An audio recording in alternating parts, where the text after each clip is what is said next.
Hi there, everyone. Welcome to the World of Momos podcast. And on this episode of Reflections and Reactions, we have a special guest for you. Is my fellow ex-Muslim friend Nuriyah Khan. Usually, I sort of introduce my guests, but this time, because it's more pertinent to the conversation and the conversation around the um, basically the treatment of women in Islam. So it would be good for her to introduce herself and then we can ask her more questions. So hi Nuria, how are you? Hi, Momus. I'm very well, thank you. Thank you for having me, by the way. It's a pleasure It's to awesome be for you here. to be here.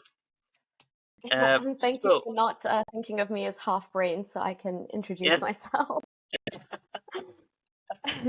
yeah, but I want people to know how you became an ex-Muslim because that's sort of like for us ex-Muslims that's our genesis, right? So our rebirth basically as human beings, not just as like people but as human beings. So it's important to for people to know what led you to that.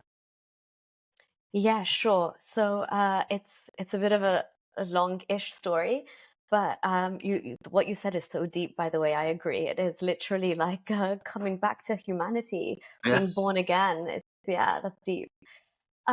So just to kind of like give some general context, I grew up in I would say moderate, but I'm starting to realize it's a pretty conservative household that I did grow up in. I don't know if I'm feeling that now because I'm Mm, ex-Muslim, but it genuinely feels like, wow, I mean, Islam controls or is part of every part of like our fundamental life. So I grew up in like I'd say, moderately practicing Sunni household. Um, and I was born in the UK. So we lived as an extended family. And I'm just trying to give some context of my childhood because it eventually leads up to me in my adulthood leaving Islam. But I mean, the belief and like the genuine kind of faith I had in the message I was being told as a child meant so much to me. So I grew up in this extended family where, my grandparents were quite religious. And because my grandfather was the imam of our local mosque, he kind of took it very seriously. He was at the age of, obviously. yeah, obviously. So like he would open the mosque for the prayer at dawn, so Fajr, and he would stay till past, the last prayer at night, Isha, and in Ramadan, kind of all night. And we had quite a close relationship. I guess in the process of that, it was obligated on me anyway. After school, from a very young age, I'm talking like 6, 7 years old, I'd be going to the mosque every day and studying Quran and that kind of stuff. So I took it really seriously as a child. I really kind of, liked whatever I was being taught and told. And so I would take it upon myself to go further than what was required of me. So I kind of, tried to memorize the Quran and I would learn the translations. And at school, even though I was at primary school in RE, religious education, I was like the poster girl for Islam. I showed the class how to pray. Um, and then as soon as I hit 9 years old, I wore the hijab because my Quran teacher was wearing a hijab. A lot of the Muslims around me were wearing hijab, the elder girls. And as soon as it came to that age and what we were taught in Quran class, I thought it's definitely my time to wear it because A, I want to get to heaven. B, you don't mess around when Allah orders you to do something. Um, and C, like 9 is like an important age for girls in Islam. So anyway, I was quite like a strong believer from a very young age. And then I had a crazy different life experience because my father's job posted him to Saudi Arabia. And there I kind of was exposed to like What Islam. age were you when you went to Saudi Arabia? I was 9. Oh, right, okay. So Mm, I wore the hijab I just started to wear the hijab in England. And I guess a couple of months later, when we moved to Saudi Arabia, I had taken it off before then anyway, because I was very sporty and it was getting yeah. in the way. So my parents were actually grateful because I'm an anomaly, actually. I don't know about you, Momus, but some more, I'd say, moderate to liberal Pakistani families think so long term about a girl's wedding that they want you to have Yeah. all potential suitors open, not just the very religious ones. So my grandma said, like, don't wear hijab now because you're limiting yourself to a certain segment of the Oh, really? population for a husband. Yeah. So, you know, if that's what your husband wants, then you can do that after marriage kind of thing. So it was a different, they were coming from a different angle, but it was discouraged, which was weird. Um, so yeah, then we moved to Saudi Arabia, and I'm growing up. I'm a teenager. I'm in a very international school, and I realized there's parts of Islam that I'd never heard about, or there's even religions that I'd never heard about. So I had some friends who were Druze from Lebanon, Mm, and I just realized how that was also such a, intertwinement of some Christian values, Islamic values, some other values. mm, And it was just eye-opening to me because in England I was in my own little bubble. yeah.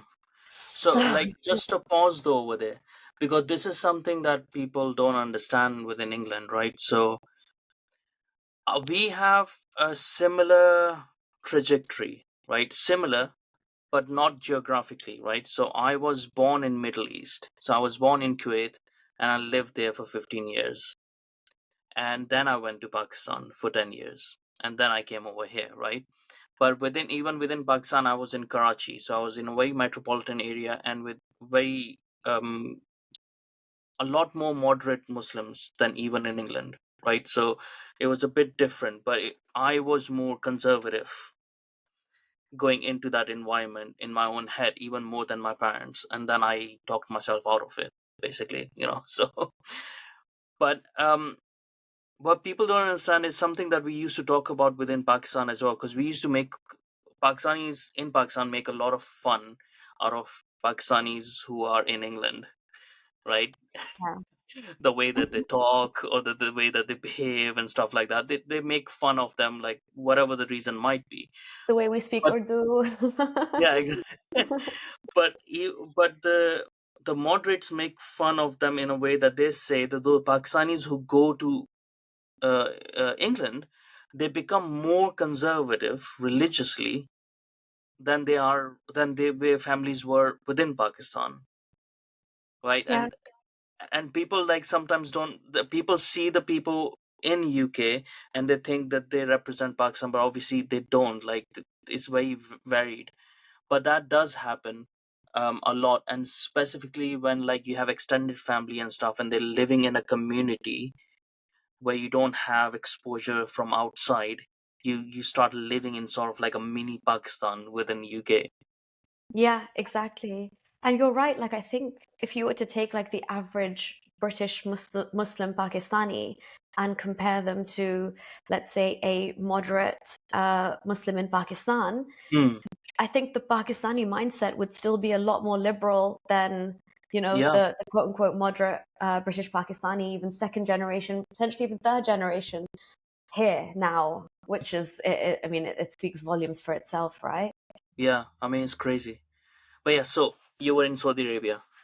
Oh yes, so so yeah, so in Saudi Arabia again, this crazy exposure, and also so just what to touch base on what you were saying as well, like in England, where I think we're forced, not forced, but like we're really kind of, I guess it's like a coping mechanism or a survival mechanism Mm, where they've especially the first generation that came over. My grandparents were the first generation to come over, and I guess the only thing that they really can hold of their Pakistani culture slash Islamic identity kind of meshes together, and it's mm, like they separate themselves from the general wider British yeah, public, I guess. So you really hold on to your identity, and I mean that seeped into me because I was third generation, and as I said, while I was here so young at primary school, I decided to wear hijab. I was very mindful and aware of, we're Muslim. This is our way of life is slightly different to, the way of life of actual people that, also live here and share the space with us. Our ways are different. And that's a very young age to be aware of that. So when I moved to Saudi Arabia, again, in our minds, we thought we were extremely blessed because how many people get to live or get chosen to live in the country closest to the house of God? yeah, So the fact that Islam was all around me, like I could hear it in the mosques, and it's literally the strictest form of Islam as well, and it was Wahhabi Islam. I didn't feel the need to show my Muslim identity that much. It wasn't like it was in England. It was Mm, like, oh, by default, everything here is, the starting position is Islam. mm. So it's fine. And again, just all the exposure to my education, my friends, the trips we were taking around Saudi Arabia, the things I would see, after my brother and my dad would come back from Friday prayer, and they would casually be beheading people afterwards. I'm sure you must Yes, have you heard of do. it, Momus, as you do. Well, You've well, had a actually, proper like, swearing yeah, we had. that is a, so that is a difference with my growing up, because Kuwait is very much modern, right? So Saudis would come to Kuwait, to their women would come to Kuwait, so they don't have to wear hijabs and they can be free. So we saw that as growing up a lot, like all the Saudis, and they used to treat us like Dubai. So they would come over there and they would be free to express themselves and stuff, because it was very Americanized. So we didn't have beheading or anything of that sort, right? So I grew up with a very mellow version of Islam, where it was Yeah, like more Kuwait about was your still like attitude a than. Dubai light. Yeah, yeah, it was more of a Dubai light, like less people, a lot of Pakistanis still, and a lot from Punjab. So that's something that my mom didn't like, because my mom was like, my mom and dad are from like Urdu speaking people. So, and my mom used to be a journalist, right? And her Urdu was very, very good. Like, she would use Farsi within Urdu, like, so she was very cultured in that sense. But when she would hear Punjabi speaking Urdu, her blood would boil. It's like, you butchering my language. Stop speaking. See, there's so much beef both ways. Yeah, yeah, it is. But yeah, like, so I grew up around Punjabi, so I got to see the difference between my family and them as well, and then the Kuwaitis as well, and then we have Iranians as well. We had, all sort of other Muslims as well as non-Muslims. So this in school, it was the International School and College of Pakistan in Kuwait, right? Oh, interesting. Yeah, but like the teachers were from all over the world, and the teachers were like, some of them were British and stuff like that. Like, so it was different sort of exposure that I got. I wouldn't have got that, I think so. I definitely would not have got that in Saudi Arabia. Yeah, no, definitely. You had a much more kind of Yeah. buffered version. But what was the curriculum in your school? Or was it the Pakistani curriculum there? It was catered. I think so. It was copying the stuff when you went to college. Then you had the choice of either going the Pakistani route of metric and intermediate systems and higher school system, or going to the British style Okay, of O levels and A levels. So you had right. that option. But I left Kuwait before I came to that point, anyways. But even within Karachi, people might not know this. Even within Karachi and even Lahore and Islamabad, you have the options over there of either going through the Pakistani education system, or you can go through the routes of O and A levels as is Oh, in England. So you can choose that option. And then there's a third option, which is by the Ahmadis, which is the Aga Khan school system. So that's a separate system as well that you can elect to educate yourself into. But obviously, I went to the Pakistani system for some reason. right. And was Islam compulsory or Arabic in your Kuwaiti In school? Kuwait, Arabic was compulsory, so Okay. you had to have the Arabic lessons and stuff. Urdu, they were teaching us because it was the Pakistani school, so that was sort of within the curriculum as well. And then there was English, and everything. And then we had Islamic studies. We didn't have RE, obviously, because it's not the West. We had just Mm. Islamic studies, right? So, Yeah, yeah, um, same here. yeah, exactly. So you didn't really have that option, but that's where my curiosity began as well. I don't know about you, but one of the reasons why I left Islam was the consistent, insistent on hating Jews, and I was like, I just can't see a good reason to hate someone I haven't met. So it's like, Yeah. and that was me as a child, as an 8-year-old, as a 9-year-old. I was like, no, I'm not doing it. You know, Wow. I'm fine with Yeah. everything else, maybe, because I haven't found everything out yet, but I'm not Yes. doing that. Like, I'm not hating anyone, because in my head, the God was like the God of love, right? Yeah. And I kind of have figured out in this stage of my life that the God in my head was a Christian God, was not actually an Right. Islamic God, right? So I was going by that God, and that's why I find myself culturally Christian these days. I Right. might I not believe in Christianity as a factual thing, but I'm culturally very much towards there because I was a good Christian without knowing I was a good Christian. Oh, I see. Okay. Yeah, it But was like, yeah. yeah. I think my god at like once upon a time was the more like the Sufi god, which was just God Mm, is love, love is God. That's what I yeah, was yeah, going for because I still yeah, had the umbrella of Islam. But yeah, the Christian God, I again Christianity seems so much nicer than Islam, yeah, but I did know that we shared the same God essentially, and he was capable of very dark things at some like yeah, even as a child, you're like, I don't get it. Why would you do that to the dinosaurs? Or why did you do that to Noah's flood? Or why yeah, is, Jonah stuck in a whale? I got yeah. questions. But yeah. Yeah, I mean, but like, what I find is that I don't know, like, what you think. I think, like, obviously, Islam is a corruption of the Abrahamic faiths.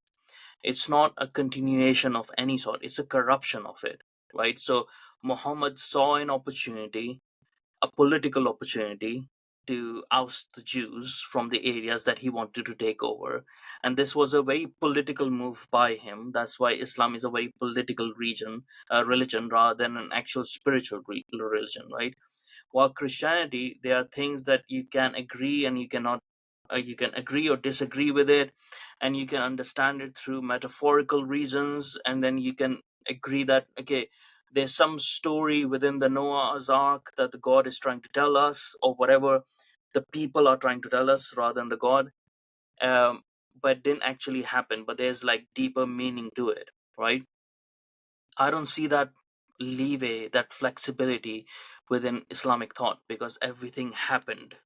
Everything is like Yeah. true to the fact. So there's no flexibility within there. And that's why I don't find that God like I myself went through the Sufi mode. Like, I took 6 years to leave Islam, and there was no pressure from anyone for me to leave it anyways. But that was the point that I went to. Like, for a very long time I was in the Sufi mode of it. But once you realize that, like, if you want to be spiritual and like follow the Abrahamic faiths, then you might as well be a Christian, because that's a better option than pretending that Islam is anything but a warmongering death cult. Yeah, definitely. I mean, I think it's a nice comfortable and closely, I'm not going to say closely related from the Islamic sense because I agree with Mm, you that they've really distorted what came before in their own way, which is ironic because they say, mm, they've been corrupted. But it's I can understand, to be honest, like I understand why some people leave Islam and they find some comfort in Christianity. mm, um Again, I don't know, for me it was just like a tunnel vision out of there when Islam collapsed. And I don't know if this is because of the claims Islam makes for itself that it is a continuation, but mm. I like, even I guess growing up in the UK, and like I love singing those like Yeah, carols at school, and I didn't realize I was singing Christian hymns, but I loved them. But because some of those stories were so linked, or that Islam has taken them in yeah, its own right, I just completely, like, the dominoes fell for Christianity and yeah, Judaism, yeah. and rightfully so, in like my own Mm, personal opinion now, because I think all three yeah, Abrahamic, let's say, let's just go with what Islam yeah. says, are extremely problematic, and I Mm, say that especially as a woman. If I look at mm, like Orthodox Hasidic Jews, or even like certain denominations of Christianity yeah, or Mormonism or what have you. yeah. But yeah, no, I do see why some people would find solace in that. And again, I think they're much better placed in there than they are in Islam. Yeah, I mean, that's why I was talking with Antar about it as well. That ex-Muslim Finnish journalist. Um, I was talking to him as well about it. Like, if I had the option, like if there was an option, this is something that I disagree with atheists a lot, right? Or rather, they disagree with me or something. I'd rather them become Christian, the whole of the Middle East, right? If there was an option of either them all becoming atheists or all becoming Christian, I have a feeling that I would prefer them becoming Christian than atheist all of a sudden, all of them. because I don't know what will happen in if en masse everyone loses their purpose and their faith. And because there's Oh a yeah. lot of purpose related to that, and it's not everyone is not capable. This is also a reason why not many people become ex-Muslims, right? So in Karachi, where I was living for like 10 years, there were a lot of people. There's a lot of atheists in Karachi, right? The biggest probably the biggest population of atheists in Pakistan is in Karachi, right? Because there's a lot of intellectual people over there, but they won't admit it, right? They only go to mosque on Eid 2 times a year, right? And they still Mhm. call themselves Muslims, right? Like, you're not a Muslim. They try to find ways to avoid going to the Jummah, the Friday prayers, right? So, and intellectually they just don't connect with all the virtues of Islam. All the NGOs, all the charities that are going against the edicts of Islam, basically against the cousin marriages, against child marriages and everything, they are mainly based in Islamabad and in Karachi, right? That's the hubs of these people because they're more educated. But they can't just disconnect themselves from it because of two reasons, like you were saying about that connection that you had in England, right? The merging of your grandparents, merging the connection of Islam and Pakistan, right? So there's a reason for it, because Pakistan was built on the basis of it being an Islamic state, right? Otherwise, Mhm. Pakistan has no right to exist. But for me, Pakistan is built on stolen lands of India.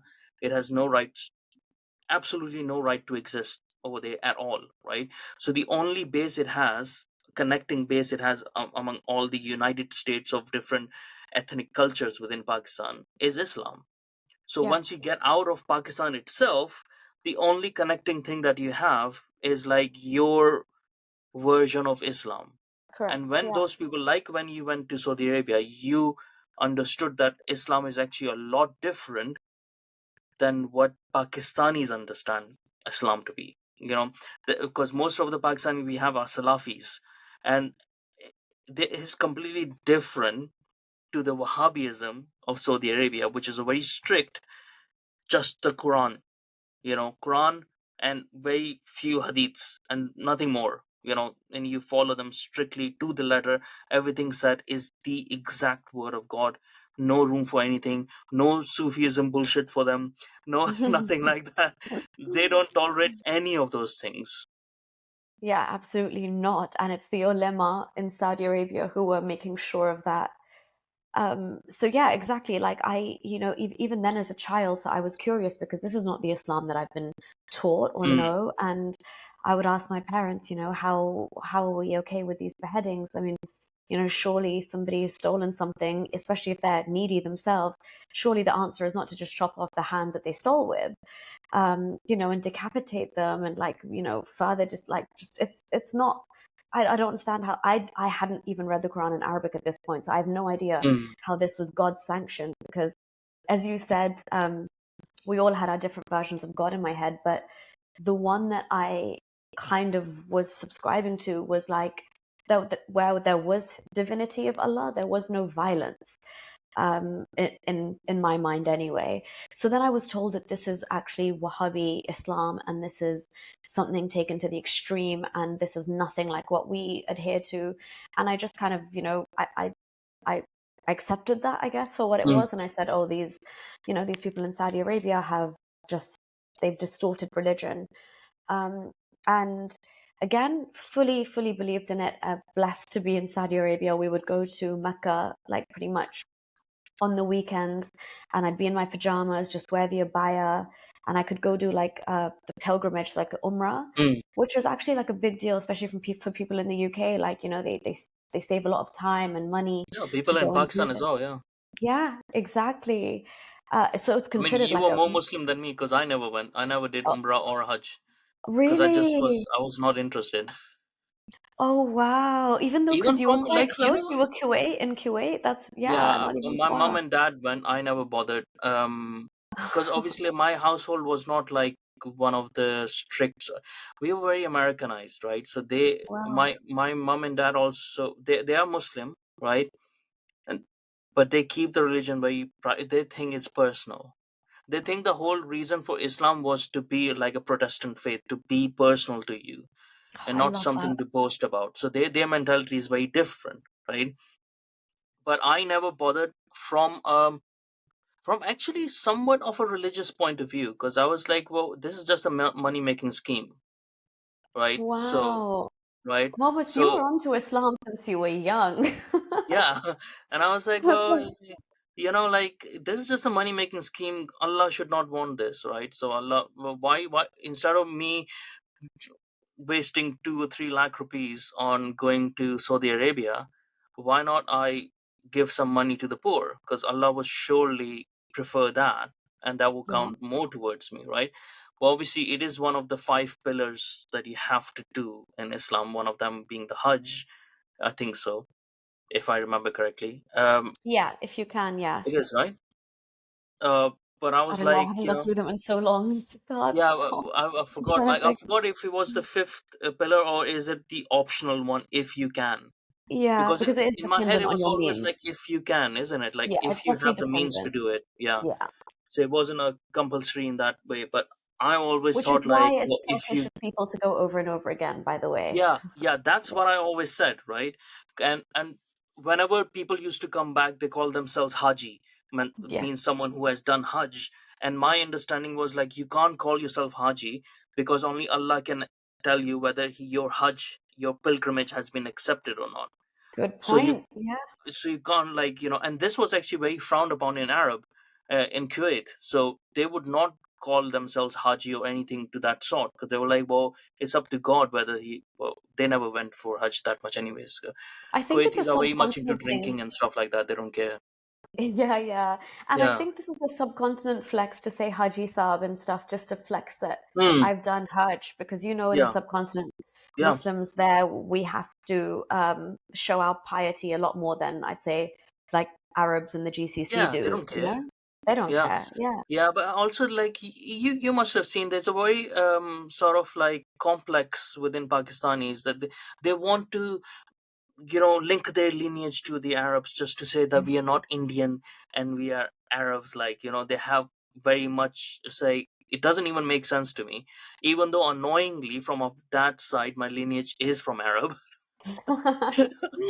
You're the exception to the rule. You're who they all Yeah, want to be, mamas. yeah, exactly. But I don't like saying it because I was like, well, I'm ethnically more Indian than I am Arab, and I'd Yeah, rather be ethnically more Indian because their stuff goes way back, right? And their philosophy is a lot, thousand times better than right. anything Islam can come up with, right? So, Yeah, I agree on that front. The history and everything is a lot more, I guess, a lot more digestible and enticing than the history yeah, we have from at because you least can it, actually say like it's fake, right? Like you can say, okay, obviously there's no God with multiple heads. So you're trying mm, to tell me something completely like, out of my mind, something hmm. different. Like even the simulation theory, I think so comes from the Indian philosophy. So they thought about that 5,000 years ago.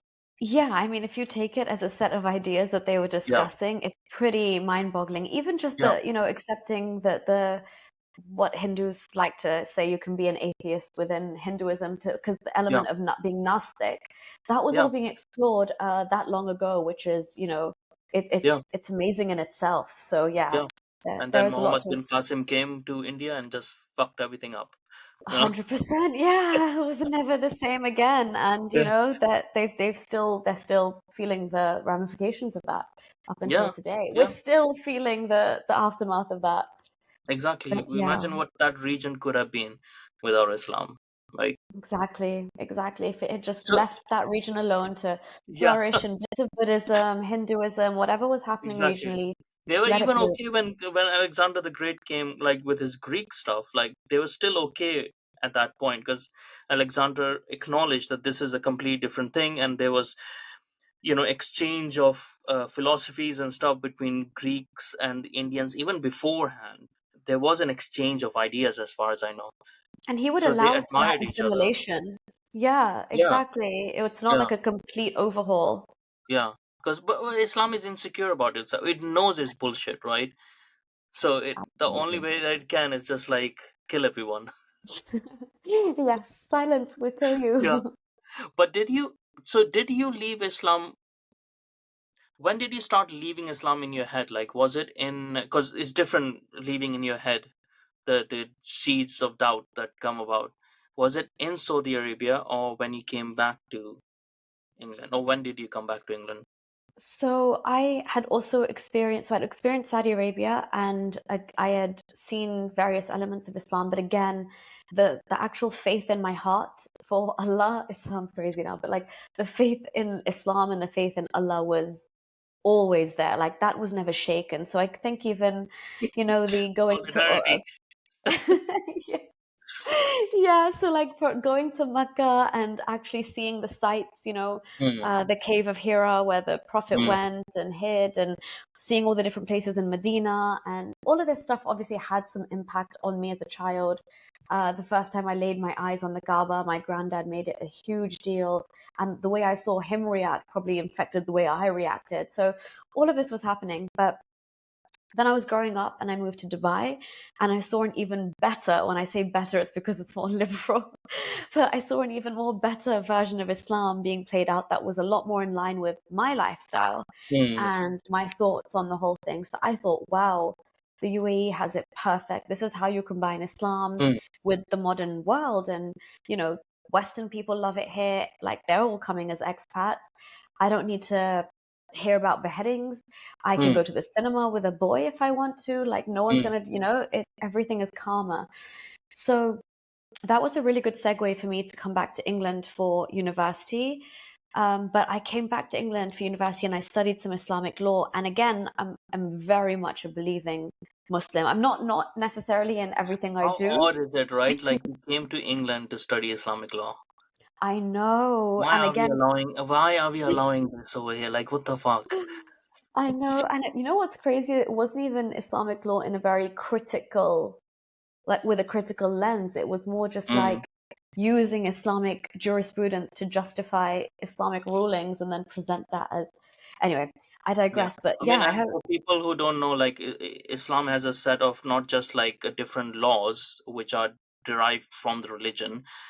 There's also Islamic economy, financial terms as well, and economics that is done through Islam. So they have a different set of all different set of institutions and stuff which is geared towards how Allah would want you to do it and stuff like that. And Islamic law obviously is the interpretation of Sharia law, because Sharia law itself is a guidance, so you have to make that into a law, which is something that completely screwed up Pakistan as well in the 19 from the 1970s onwards, when General Ziaul Haq came to Pakistan and started introducing Islamic law. Before that, Pakistan was running on English common law, so their penal code has been completely corrupted since then. But anyways, yeah, go on. Yeah, no, that's crazy because when you Yeah. try and pass things like a, domestic violence bill or anti-child Mm, marriage bill, the reason it's getting pushed back is because of these Islamic ruling parties who just say it's anti-constitutional because it's against Islam and it's against religion. So yeah, exactly what Momus was saying. It has insanely deep ramifications.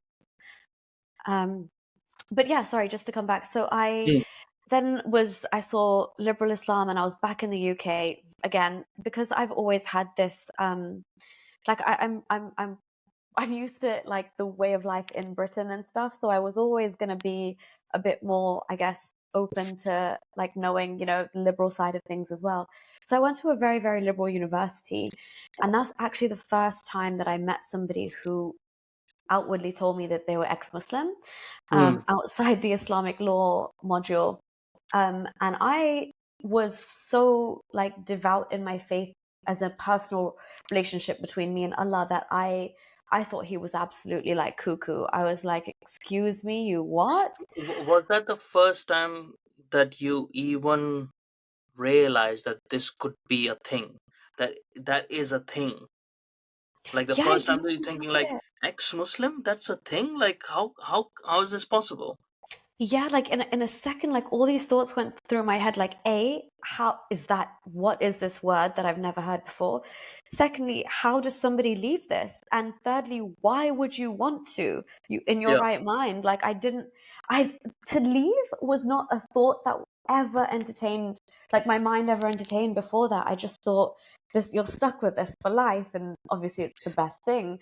And But obviously, in Muslim the, Islam, you're taught that other, like it's sad that yeah, other people aren't born into like Islam. Be yeah, thankful that you were born into the right yeah, religion. It's yeah. that like, And a segue from this, right? So I've written on my Substack recently the 10 main reasons why I left Islam. And that was me at the age of 15, 16, right? So those were my 10 reasons back then, which I can look back upon and expand on it now. One of the reasons was that you cannot leave Islam, right? So hmm that was one of the reasons why I left Islam. I Because love that. I had a very rebellious attitude since I was young. Even though I was the most quiet kid and stuff, but I was doing that probably as a rebellion. It's like I'm not gonna be like other kids, like And once someone told me you can't do something, I was like, "Fuck you, I'm going to do that." Right? Yeah. So that was always in my head. And but with Islam, it's sort of like it showed me that there is an insecurity, right? And these were the 10 reasons why I started going more and more into it. And one of the reasons was this, that Islam is saying it doesn't like dissent, and it doesn't like people leaving, right? And in my head, I was like, well, if you think Allah is correct, if you are a good Muslim, then why does it matter to you what other person is doing? Yeah. Your faith should matter to you, and you should give them. So this is my Christian mind working, right, without me knowing that you should give them a second chance to come back, right? So I had the idea of redemption in my head without knowing. I have no idea where this came from. This is why I have never been a good atheist, hmm right? Because I've been an atheist for a while till I left. When I left Islam, I became atheist because I was angry at God, right, for Right. abandoning me, for fooling me like this, right? Yeah. And I did not know Christianity, and I did not know Judaism that much. I knew a little bit about Christianity. I actually knew a lot about Christianity that most Pakistanis know, because I Wow. was reading the Bible and stuff before I left Islam. But I was just angry, right? So, and I spent a lot of years being angry till I left my anger, right? And that's when I realized, like, I can't, because I cannot explain where these ideas of mine have come from, because no one in my family is like this. No one around me was like this. So that's why I'm a bit agnostic that these ideas have come into my head, maybe for a reason, from somewhere. At the moment, I can't discount them. But the idea of redemption and the idea of giving second chance, the idea of looking the other way, right, when someone is doing bad to you and stuff, these were like embedded in my psyche for some reason. So Oh maybe it wow. is, and these are different versions of these same things, I think so, are in Islam. It's just that they are not highlighted, right? So when I was interpreting Islam, I was searching for them basically, because maybe it's my nature, right? So that's where maybe it comes from, that my nature was like this. So I was searching for the good parts, and I just ignored all the bad parts till I was face to face with the bad part, Yeah. right? But a lot of people that I hear, like you're saying, they are astonished at that point when they meet an ex-Muslim for the first time. That they're like, how is that even possible? How can this is the final religion in the world? This is Yeah. how you get heaven and stuff. What the fuck is wrong with you? Why would Yeah. you want to leave it? And how is it even possible? You were born a Muslim, you'll die a Muslim, right? That's the thing in their head. But for me, it was like that was the reason I was like, well, no, this is something wrong. You're insecure about something, right? As a religion, that means there's something wrong. You really were onto Allah's, like, coercive behavior and like this abusive relationship right from the get-go, honestly. You felt the hate, you felt the discrimination. Oh, wow. I was just not feeling Allah. You were just definitely not feeling Allah for sure. Yeah. It's hard to, it's really hard to. I mean, he doesn't make it easy in the Quran.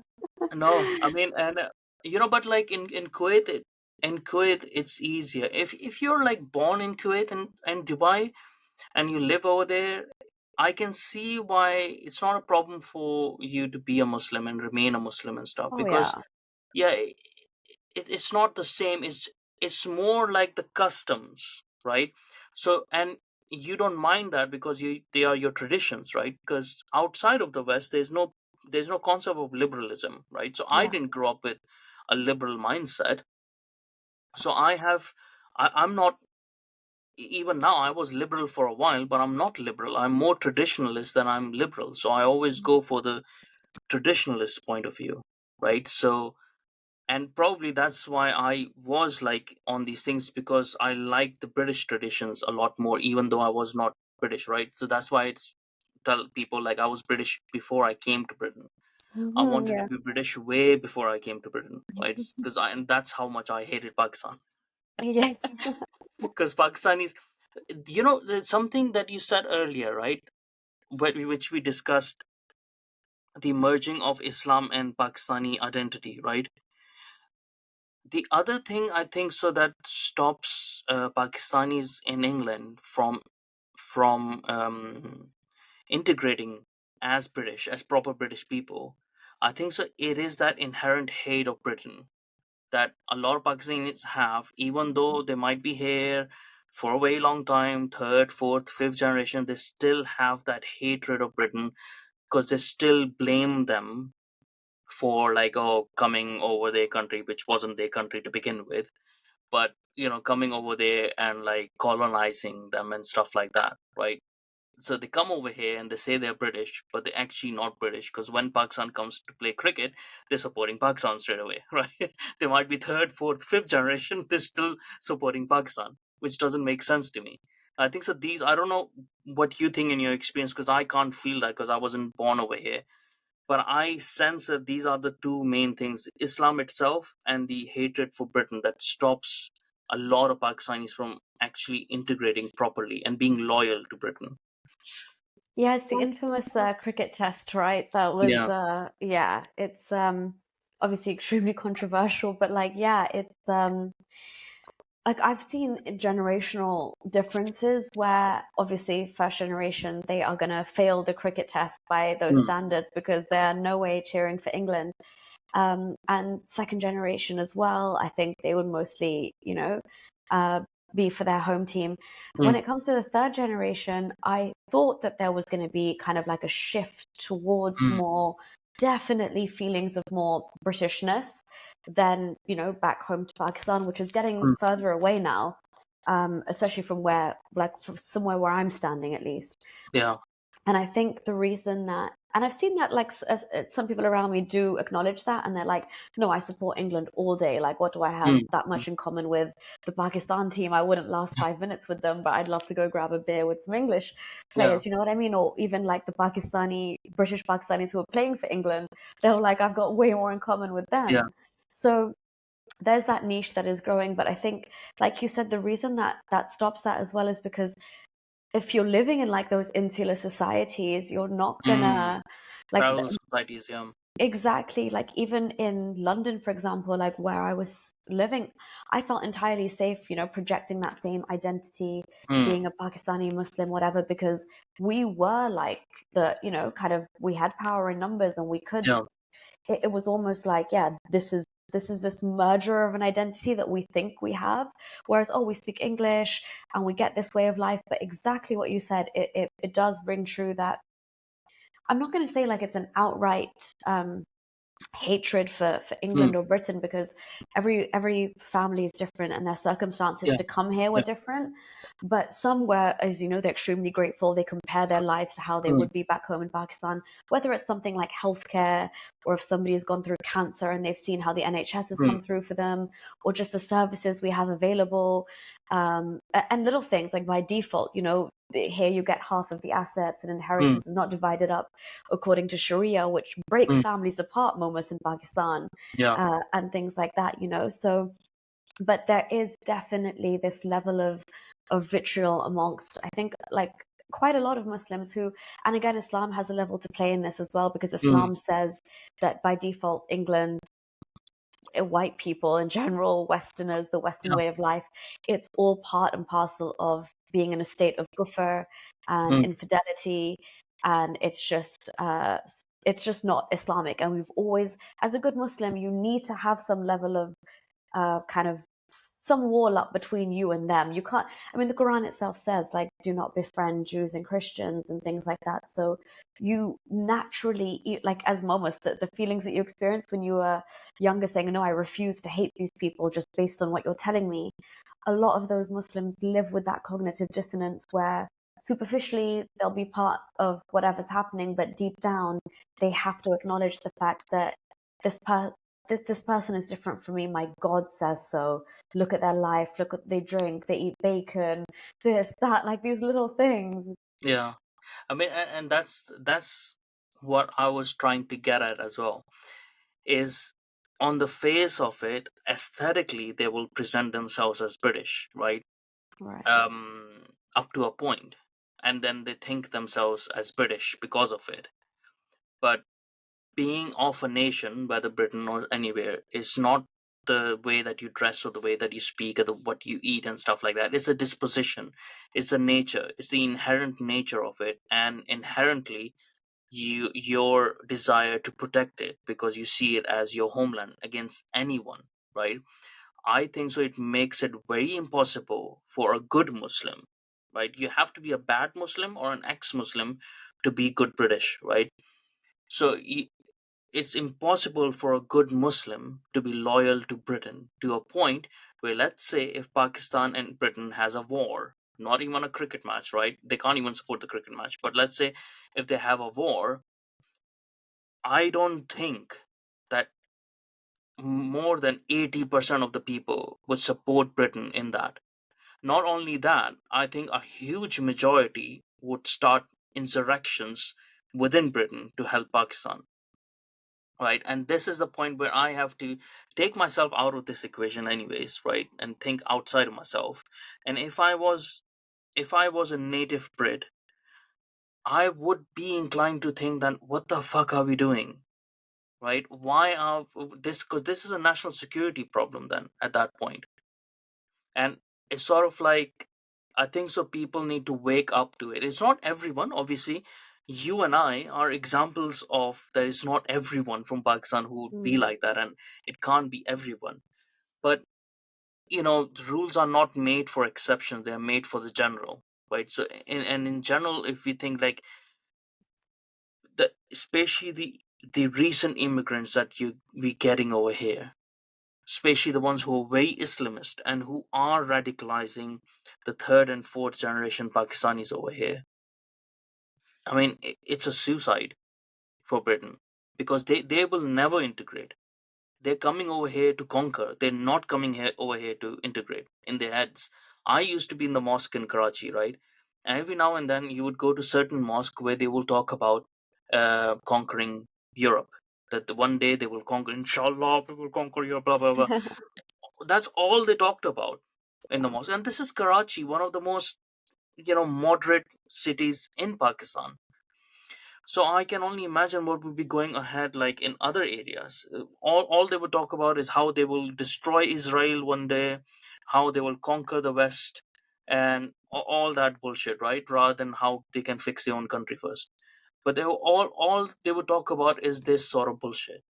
And when I came over here in 2010, I was just surprised the number of Pakistanis that were here.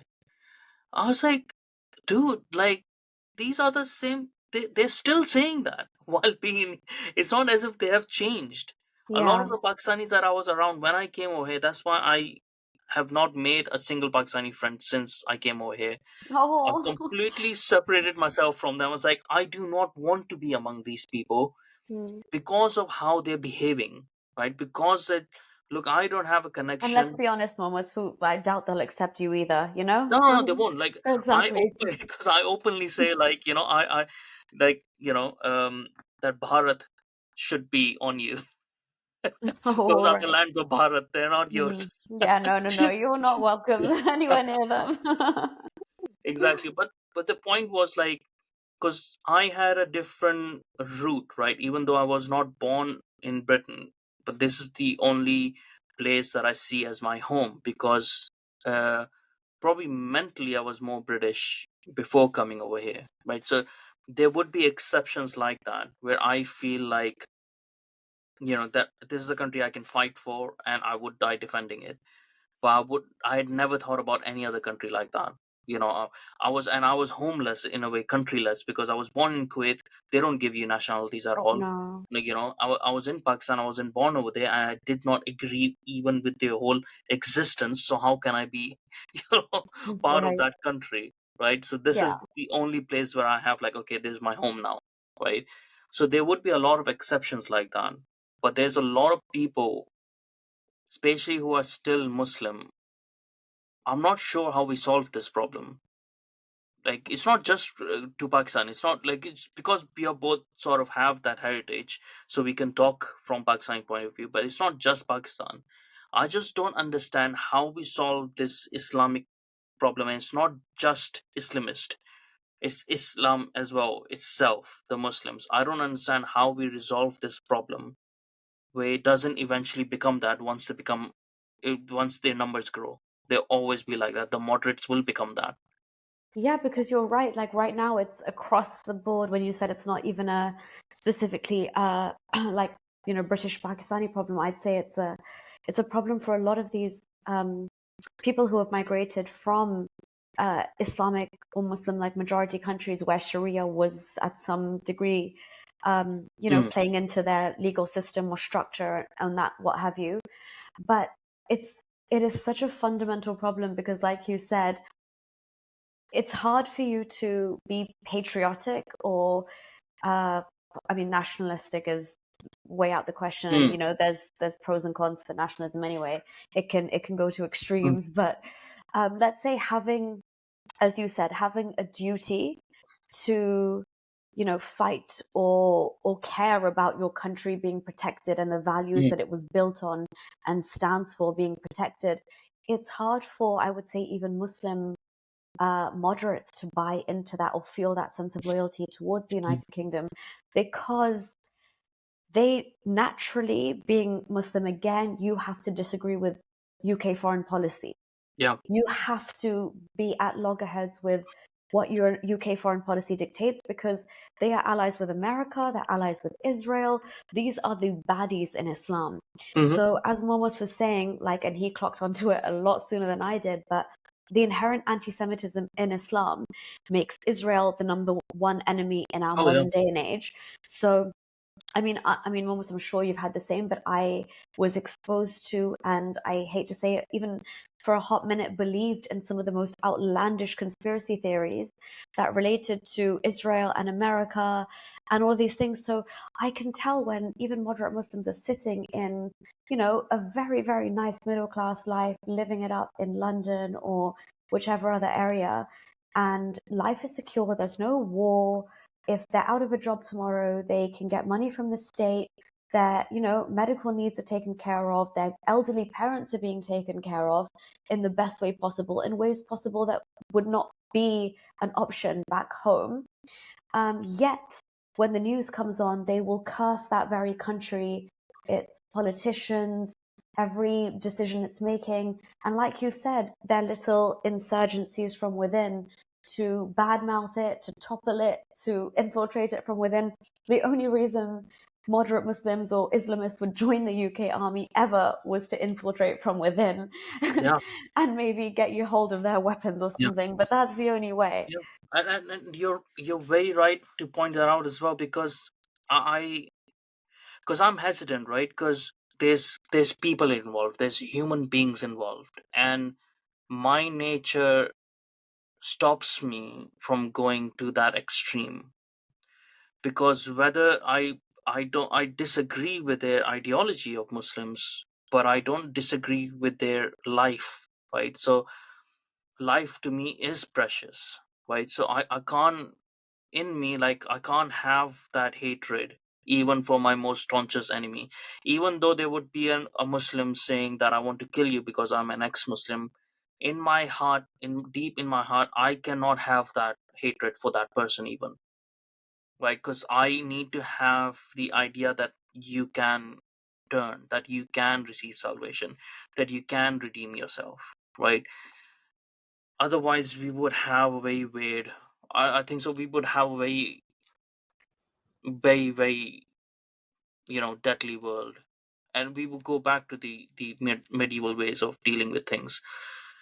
But it seems like we might have to when it comes to when it comes to Islam, because I just don't see a way. Because they say, like, it's not all Muslims, obviously it's not all, Yeah. but there's a thing, the concept of being a munafiq within Islam. And the concept of being a munafiq is someone who is a hypocrite within Islam.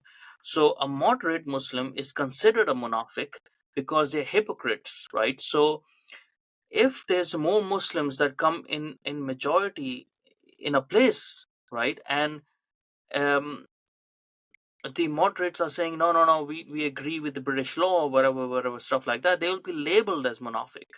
And the Yeah. munafiqs are considered even worse than infidels. In they're considered even worse than that. This is why I don't, I just, in my head right now, I cannot distinguish how we can solve these problems of Islam being in the West. I think so. It was never a good idea. The West should have known how much the Christian soldiers fought against Islam. There was a reason why Islam was kept out of the West, and since like the world wars and stuff like that, I think so. They just forgot about all of it. They just forgot about how much wars that has happened between the West and Islam, like, for a reason. They don't want to coexist. Islam is like Sauron.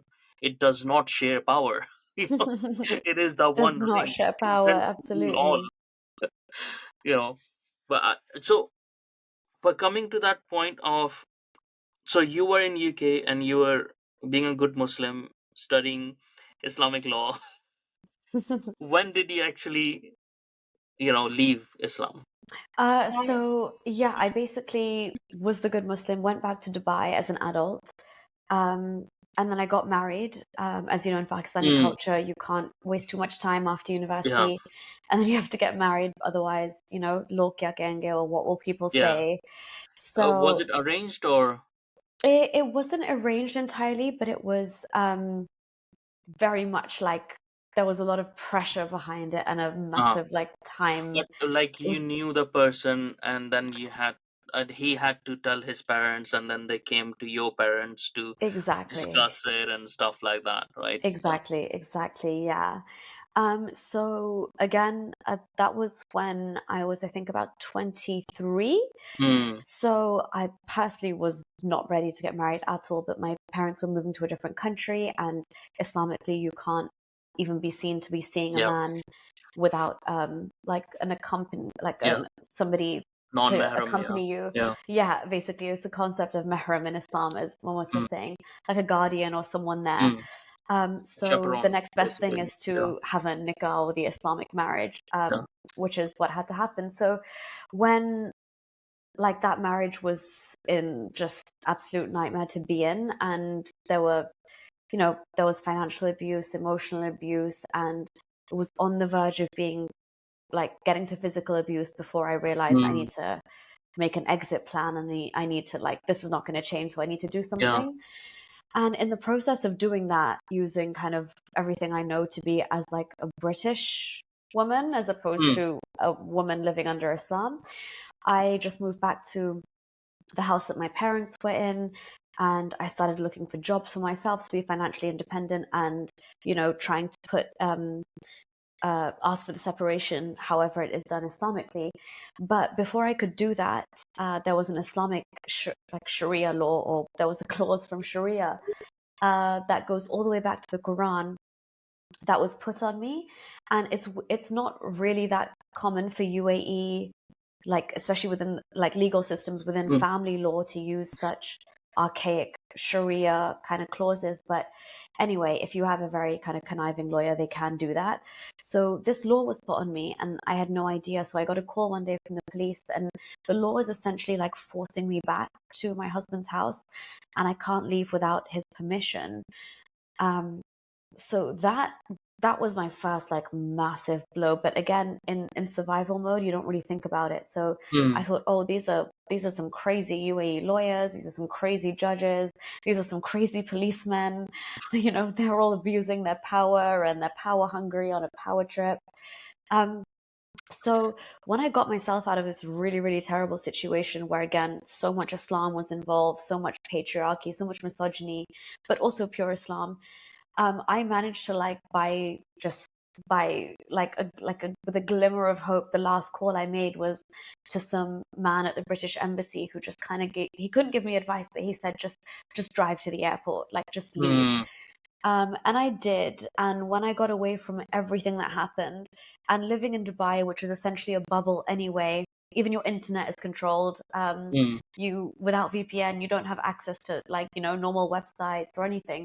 So again, and I was in survival mode, so I wasn't doing any of this. But being the good Muslim that I thought I was, coming back to the UK, I thought, let me just reconfirm to myself so I can tell people when they ask me what happened to me and they blame it on Islam or a Muslim country, I can defend myself and say that's nothing to do with God. Mm. Because I did realize God had a part to play in this, because this was apparently the Islamic way of doing things. And if a law can be put on me like that, sanctioned by Islam, then surely there is something I need to unpack here. So I know that Sharia obviously comes from the Quran directly. um, it's that ruling in Sharia is after a lot of interpretation, and a lot of ijma and consensus has been done about that particular Quran verse. So it directly related back to the surah for women in the Quran, Surah Nisa, and the verse where, if you fear disobedience, Yep. basically from your wife, you need to separate your beds, but essentially you could admonish them. Mm. And they have taken the word disobedience and the word admonish. Like, disobedience means me not wanting to live with him, or disobedience means me moving back to my parents' house. Disobedience means me asking for a divorce. But And disobedience also means saying you no. saying no to sex, right? Yeah, yeah, yeah, Because yeah. marital rape is not considered rape within Islam as well. So Yeah. that's a huge other problem.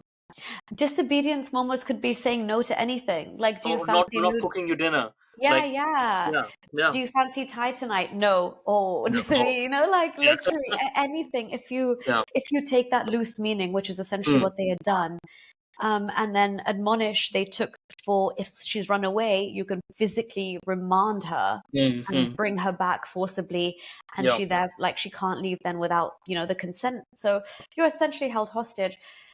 But because back in the UK, when I had some time to process, like I was able to, just like get like my head wasn't a mess because I wanted to just think about what had happened But to me. what was your parents' reaction? Like when you came to, were they not trying to get you back to the husband? What was their husband's and his family's reaction? So when I was in Because Dubai, you and I hadn't you hadn't officially divorced at that point because you couldn't by um law, right? Or did you? no, not Yeah. by then. Yeah, sorry. So when I initially told my parents, they had the exact same reaction as me when I like heard from the police over the phone that if you don't return there yourself, we can return you. So my parents are born in England. They, were educated here. They have a basic, like, better than basic understanding of fundamental human rights. And they were like, there is no way a And they are judge can. moderate, right? So they're not. Very much so. Yeah, Hmm. exactly. They're quite like, progressive, and you have to remember that they've, like me, like they've now lived in Saudi Arabia, the Hmm. UAE, So they seem they Malaysia. have We've traveled experience, the world. Yeah, and probably more exactly. than you as well, because they were older and they can understand more at that age. Yeah, and now they had been exposed to so many other cultures as well, you know. So they were kind of comfortable in their level of Islam, but it was never to the Mm, point where, you know, in England, this sounds crazy to us that you would force like somebody mm, who's saying that I'm a victim of domestic abuse or I'm being financially abused or this man is stalking me and harassing me or whatever to send them back there mm, and say you can't leave without their permission. Like mm, actually say we'll come and get you. So that was really reassuring as well for them to know that, you know, this is ridiculous. But the fact that once they realized, oh, that can't happen to you, once we realized that in the UAE, according to their system, yes, it can, that's when things got really serious eventually. And so their advice again was just on the advice that I had from my lawyer at the time was just your safety means the most. And when things were getting amped up, you know how Sharia punishments can be extremely mhm, severe. mhm. So if you have one party who doesn't want to give you a divorce and then they're stalking you and harassing you, and that again, very other like random Islamic elements creeped up, like his family really believed in black magic and they were trying to, Oh, there's those Pakistanis, yeah. yeah, so they were Yeah, trying to get me through postings outside our villa, like just thrown yeah. at 6 o'clock in the morning of the weirdest ingredients. And again, I'd go to the police and say, I'd take pictures, videos, tell the police. I'd have to go to work, like come back through a secret entrance. Like it was no way to live. So And my parents realized it. his family was in UK. No, they were in Dubai. Okay, He was born and brought up in the UAE. okay, okay. Yeah. So So again, also they know that you know how it is in Kuwait as well. You can pay them off. There's yeah, wasta, you yeah, can yeah, friends in the CID and stuff like that, and yeah. prosecution. Mm. So it's sort because obviously in Islam you can't just divorce straight away, like, and it's the right of the man to divorce, and they Yeah. divorce you in three stages, like, and stuff like that. And when they have to say the word that I divorce you three times and three different separate occasions, and the woman, I think so, the only way that a woman can divorce is by going to the Sharia court and sort of um giving evidence of, like, of abuse or something like that. Or I'm not even sure because I've not known women to actually divorce within the Sharia law example, but I think so there is a hadith or something that tells about a woman Well, divorcing. there's a hadith that the Prophet actually like really discourages Yeah. getting a khul or khulla, and he says that any woman that arranges her marriage is also a prostitute. So these things are like very much discouraged. But Mm, I wasn't too aware of the use of the word khul in like Islam before that, because like as per these hadiths, because you know, for all intents and purposes, according to the Quran, and then Sharia, as far as I knew it, like you said, it was a unilateral right to men. So you can mm, pronounce it three times, but then mm, countries, on their reinterpretation of certain elements of the ijma or the consensus, mm, Islamic consensus of the scholars beforehand, countries like Tunisia, um, and I think Egypt or someone else, they and Pakistan was a big one. mm, They allowed for khullah through the courts, which mm, eventually gave women an avenue, right? And then, like India, for example, banning the triple talaq was mm. also giving women there some like breathing space Yeah, to, yeah. breathing room to, This is a saving grace within Pakistan, actually, because a lot of women yeah. are able to, especially if they can get to the NGOs and the charities that help them, they can actually get divorced and stuff. But And then almost we most used to most pay Pakistan. like to charities as well to help women's rights and stuff within Pakistan. Oh, that's amazing if that's the case, because I remember like one of the reasons that I actually started my activism when I actually first just out of the blue Mm, like messaged Haris saying Haris Sultan, who was obviously like yeah. he's a big activist in the Pakistani scene, but I was so shocked that my marriage in Dubai in the nikah contract didn't have the clause for divorce. Mm, And then I knew that Pakistan as a country has a khulla option for women, but what the Maulvis or the Islamic yeah. clerics are doing there is by default scratching it out. Mm, So I reached out to him to say, I just want to come on your show and tell Muslim women that it is your right and you should keep that clause in the contract. And mhm, by default, when it's blacked out, you need to re add that and yeah. whatever else, your conditions you need to attach to it. But that is it can be make or break for your life, especially if you've got children, Yeah. you know? And Yeah.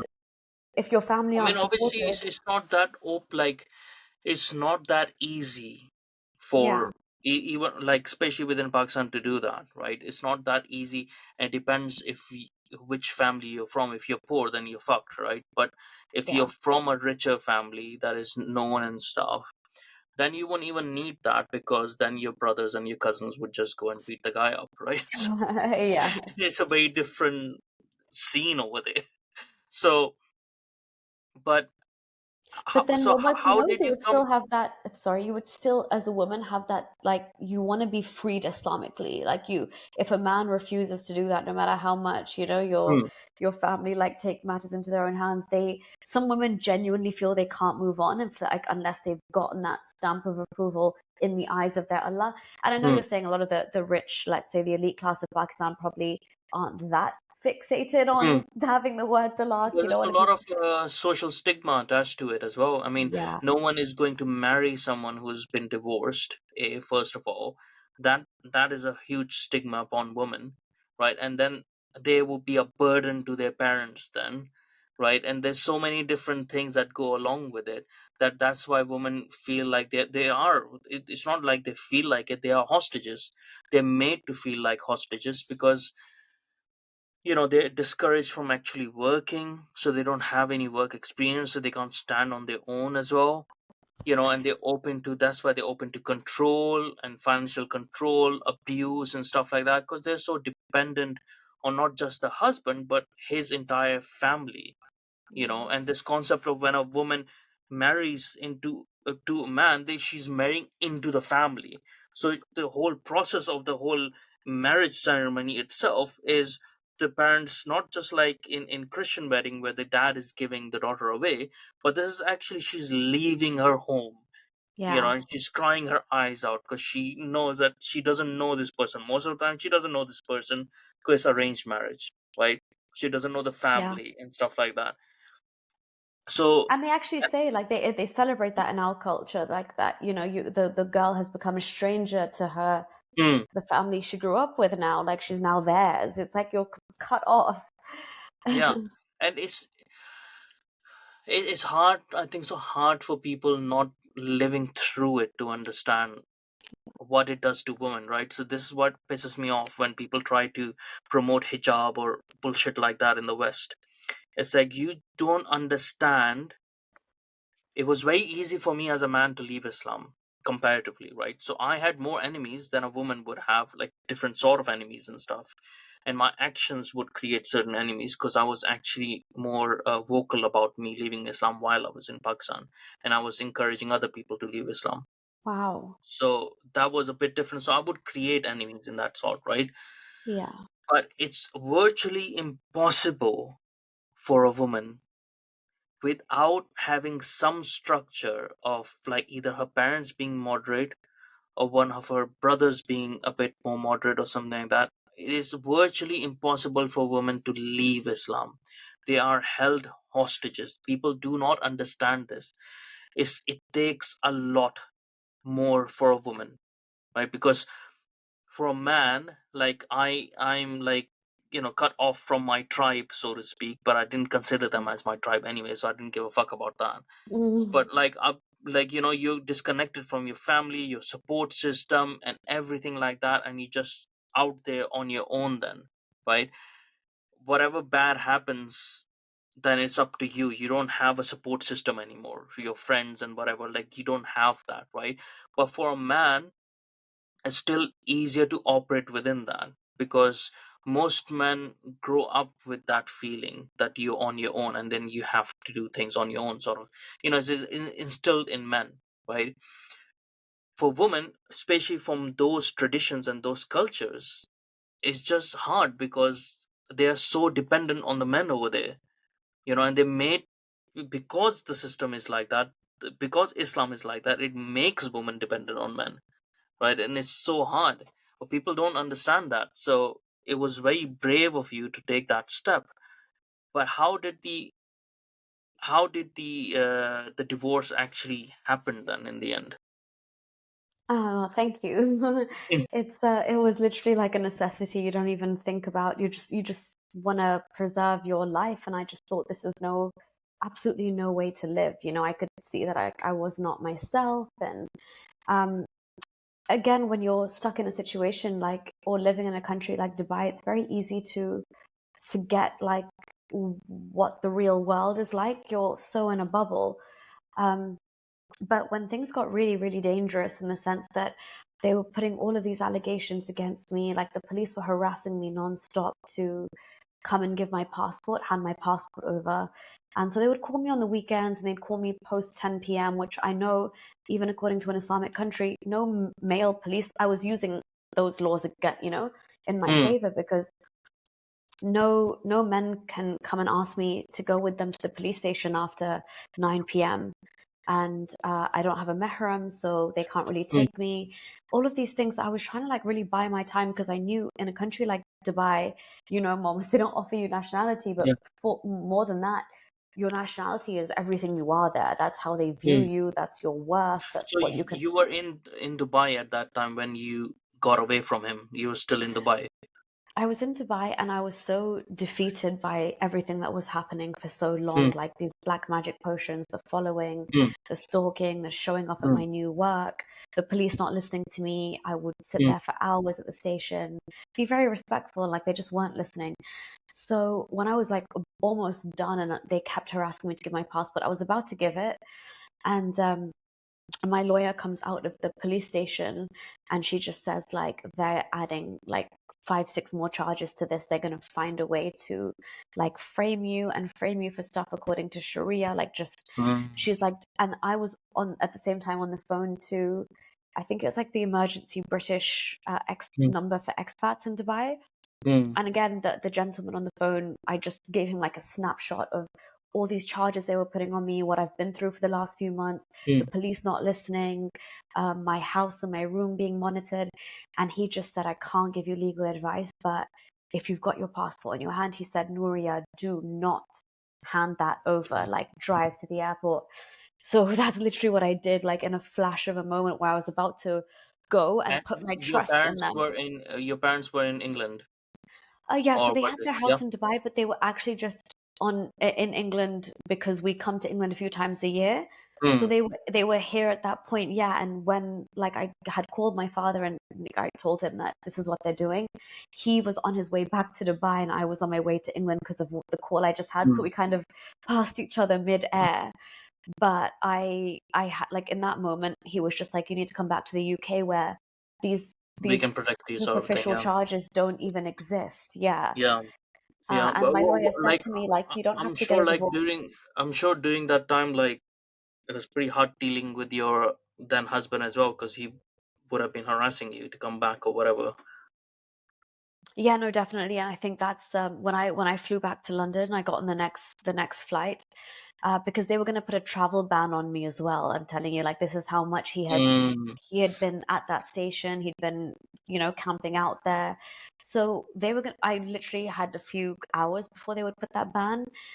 But then my parents, bless them, they like when they returned back to Dubai, they were dealing with a lot of that. But again, very supportive in the sense that they put their foot down and they said, "No way is Nuria ever stepping foot back in this country. Mm. Like whatever you need to deal with, you deal with through us." And that's what my lawyer at the time she said as well, that I can get you a divorce from England, because I also had the same thing. I was saying like I wanted this chapter to be closed. I wanted to see the word, albeit in Arabic. I wanted to see Yeah. the lock on a piece of paper.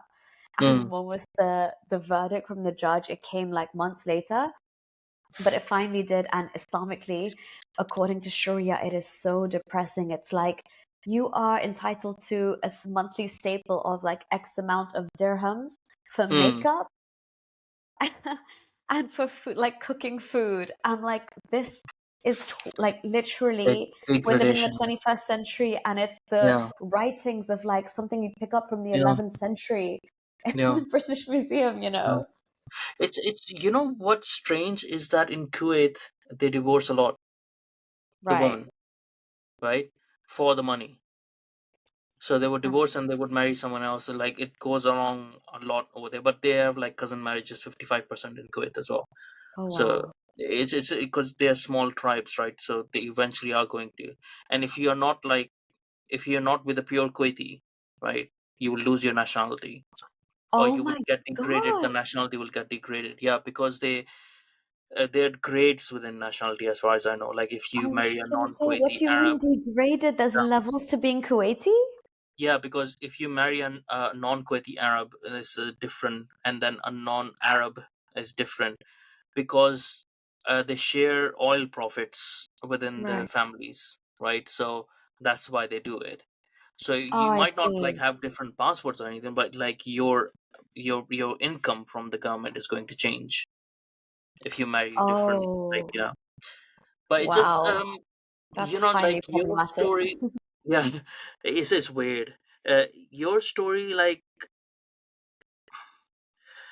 the moderates, like your parents and stuff. This is why I say should be shouting against Sharia law, should be shouting against Islamism, you know. And I am so annoyed that people don't do that in the UK, because obviously I know why they don't do it, because they're afraid, right? But they have to understand, why would you even want anyone who thinks Sharia law is even, like, maybe nice, right? Even those people should be kicked out, in my opinion. This is why because the moderates are being saved in this country because of English law, right? But it's not anymore. It's like more and more, like the more and more that we going into the woke nonsense and the Islamist nonsense, we're losing that protection. All the ex-Muslims and the moderate Muslims are losing that protection. It's easy for us ex-Muslims to talk about it because we have left it, right? So we have a but it's more important for the moderates to talk about it, because they have to distance themselves and they have to help the government with these mosques and the extremism that goes on with it. Why, like, do you get angry at like moderates, like they're not being really vocal, or do you think like the media doesn't give them enough coverage? I also think that it's maybe where it's an unreasonable expectation of us to expect that from the moderates as much as we'd like to. I mean, genuinely, yes, those are the people who, you think would have, for lack of a better word, some kind of rational approach to dealing Mm, with Islamism and what they would like to still practice within the confines of their home. But when I say unreasonable to ask of them is because, again, the cognitive dissonance, mm, you need to stick with your tribe. So by calling out the very thing that is, again, this is why Islam is tricky, and it's trickier than, let's say, even the Old Testament or Judaism or mm, Christianity as the inspired word of God in the Bible, because Islam is the word of God. So if Islamists are telling you we're doing this because of, look, Quran 35 whatever, a moderate has to say, oh, yo, okay, if it's the Quran, then who am I to get involved? And it is also asking them to live in that state of cognitive dissonance, which a lot of them are doing, as you rightfully said, like mm, by having this, enjoying this, the life that Britain's giving you, enjoying whether it's an incredible career opportunities your children have to be exactly on the same level as the top echelon of society if they want now, whatever it is. But deep down, you can't. Uh, uh, uh, any even moderate Muslim knows that the Quran and the Sharia have some kind of divine authority to them, and to ask them to directly counter that is, I think, in my opinion, because that's where I started this activism from, thinking that's here we can make some groundwork. But more and more so, I'm seeing it's hard for them. I struggle to even see them condemn terrorism sometimes, mm, or acts mm, of terrorism. So yes, I have glimmers of hope where there are Muslims who are like, I am disgusted by October 7th. All human life is sacred. But then when you have so many other moderates who are like, absolutely silent on the matter, it rings alarm bells. But then again, coming from this background, I can see why you would struggle to call it out when you have been fed that this is pure liberation. We do this at any cost. The Quran calls these people the worst of creatures.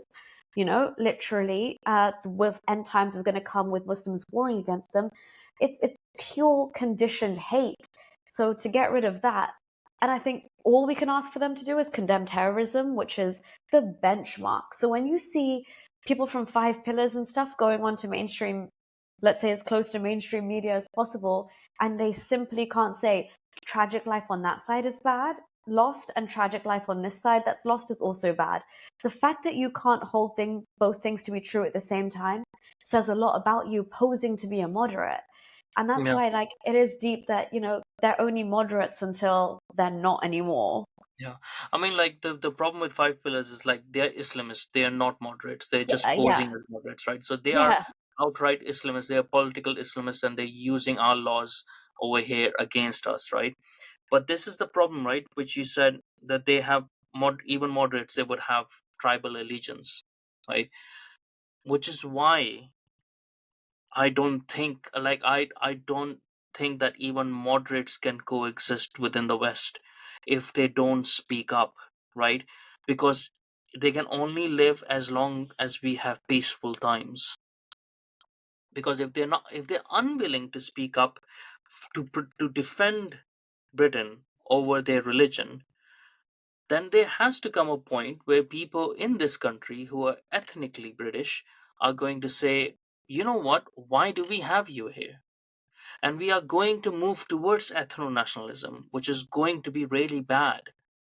But I cannot even blame them for it because they're like, well, we are accommodating you so much. But when our people are getting killed, you're not even speaking up.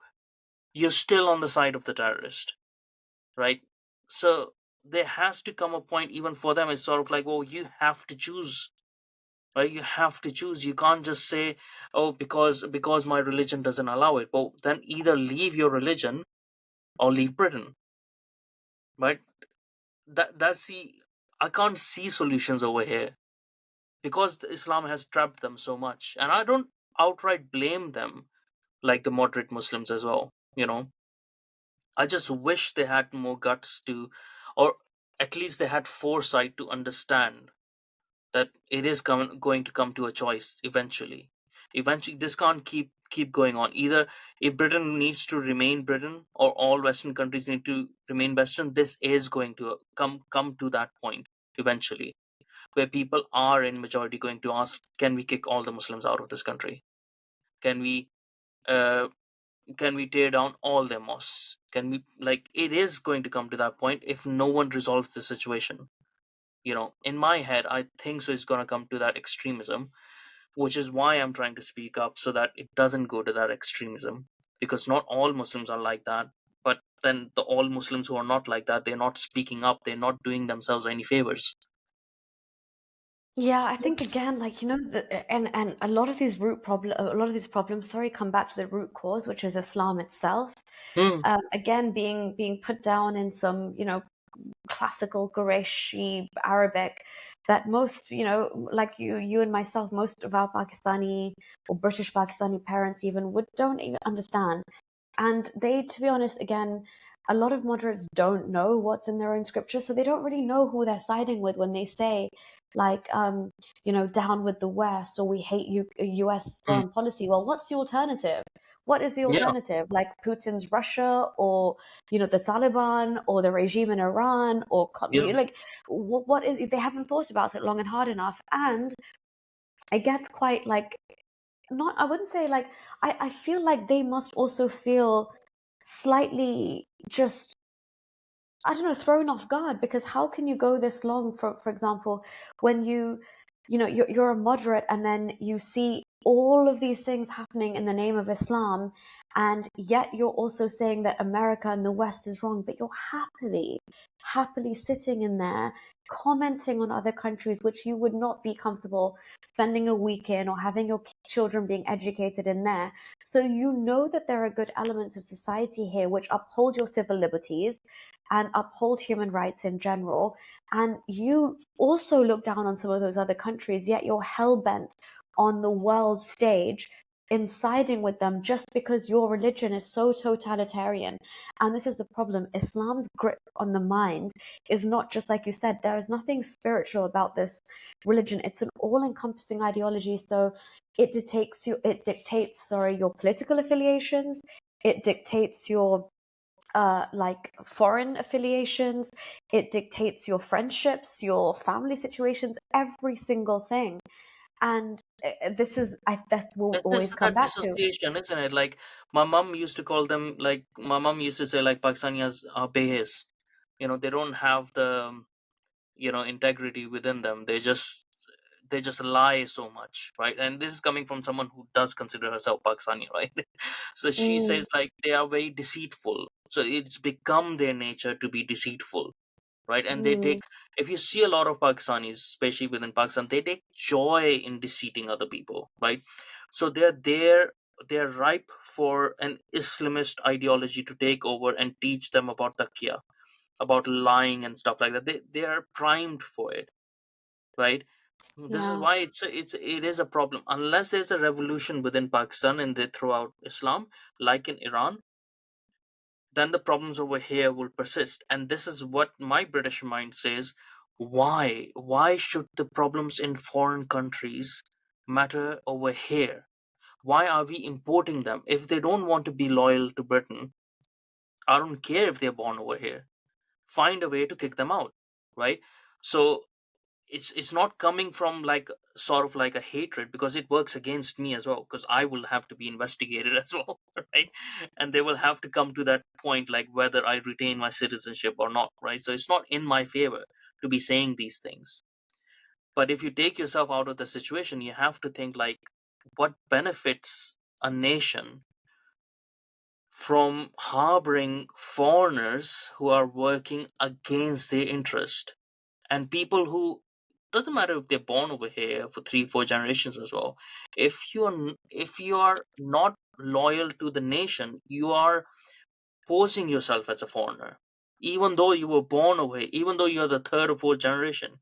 But if you're not loyal to the defense of the country or the values and culture of that country, you're just posing yourself as as a foreigner.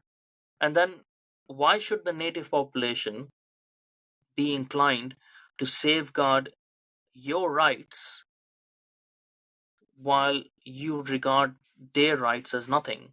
You know, it just, I can't square that thing in my head. I was like, this has to come to a point where it's going to get ugly, because there's no solutions over here.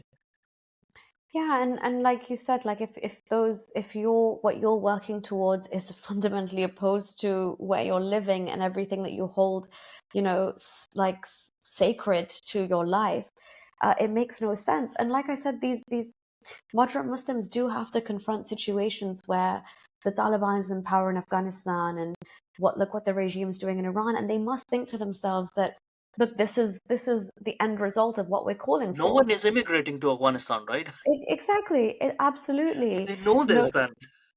exactly. And then they probably in their own minds with the cognitive dissonance think that's not, the no true Scotsman, or something Yeah. or the other to rationalize it. But again, this, like you're saying, this, when you've got people in the West, then especially like, some of these really, really hardcore leftists. For example, I work in the domestic abuse sector in London. And in our trainings, I hear over and over again that, this is a cross cultural thing, which I completely agree. But then the amount of apologies I hear in slide 2 and 3 and 4 of the presentation about, the Quran or no religious text um, allows this, even when perpetrators use their religion as an excuse.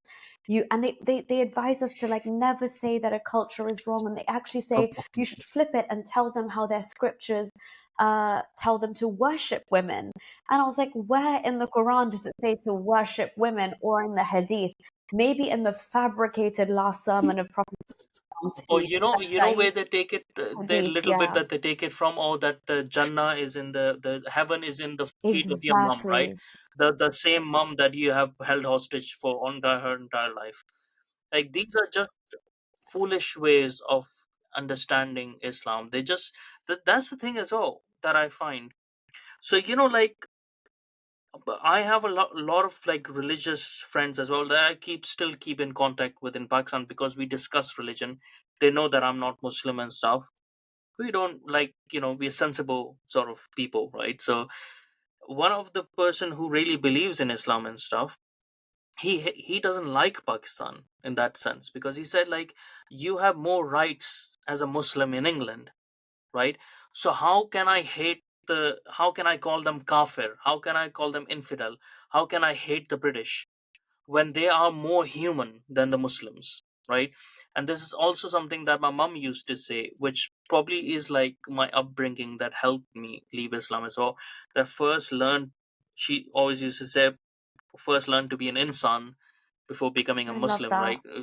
Learn to become a human before being a Muslim, right? So, but that mentality is not in Pakistanis, right? And they Mm. like most of the educated people in Pakistan, they call those Pakistanis jungli, the wild people from the jungle, for this reason. And it's mixed with the 65% rate in Pakistan we have of cousin marriages that has to affect your IQ level at some point. Like, there's so many factors within that country which makes me think, like, if I was partly Mm. ethnically British, I would not have allowed this. And if I had some influence, I would not blindly just allow everyone to come into this country anyways. I would want a detailed research, proper detailed to the point report of the entire country, its history and everything, before allowing even a single Yes. person from that country to come into my country. Right? Because you're coming into my tribe. So I need to understand if you mean well to my tribe or not. But it feels like to me that within Britain, in the advisory position, in the government position and stuff, they have Islamists over there. Yeah, it There they have seems like Islamists that's the problem, and I who don't are like to doing this whole fearmonger and buy business. into all of this, but I really like I hadn't lived in the UK for a very long time. I spent a lot of my, you know, adolescence in the Middle East, but coming back to this country from where I left it when I Hmm. was 9 years old, personally as an adult, like I'm shocked. I'm shocked. Like my city in general, there are areas where I can't go to. And especially now that Yeah, you understand we show our face as activists, I am doubly, triply as scared. I would never step foot in Hyde Park during Speaker's Corner. Like, I yeah, don't have a death wish. These things, like, I mean, something like Speaker's Corner, you know, the beacon of free speech, something my no, dad took me to when I was a child to teach me about free speech and democracy, is now yeah. overrun by Islamist thugs where I can't even, you know, take my dog for a walk through that park. Like, what has happened to the state of this country? And And people yeah, don't understand that, do they? People, I don't think so. People understand the dangers that we see the dangers, right? Because we have been in non-Western countries. We have lived in non-Western countries. We know that there are ways that these people can harm you and still get away with it. We know their mentality, that they are a death cult. oh yeah, They take pride in their you're head. that If they fast kill track an to heaven ex-Muslim, almost. they will get Yeah. heaven straight away. So why wouldn't they do that? Right? You think your 72 laws Virgin are Express. Yeah. exactly. I'm their ticket to heaven. So why wouldn't they take that? Yeah. But people don't understand these concepts. Like, you're saying, oh yeah, but we have laws. Your laws are dependent on consent. You have now imported a group of people who do not understand the meaning of consent, right? So how are you expecting them to behave? They don't Yeah. understand what consent is.